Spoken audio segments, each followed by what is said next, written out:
EH kolektibo eta Enekeko Lurra agroekologiaren aldeko bidean elkarlanean gabiltza.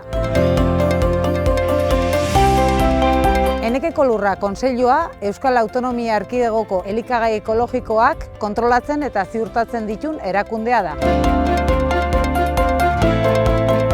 Eta EH kolektiboa Euskal Herri mailan agroekologiaren bidea landu eta sustatzen duen herritar eta baserritarren kolektiboa da. Elkarlan honen lehenengo pausoa ekoizpen ekologikoa eta agroekologiaren bidea zer diren azaltzea izan da. Nekazaritza ekologikoa Europako araudi batek definitzen du. Eredua zehaztu eta sustatzen du.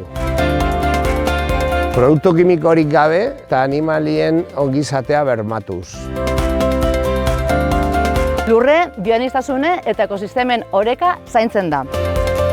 Etorkizunerako lurraren emakortasuna bermatzen da.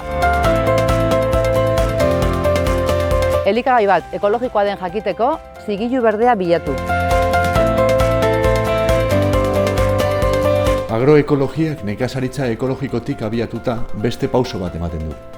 Gertukoa izatea, giza neurriko etxaldea eta ekonomia sozial eta eraldatzailea sustatzea.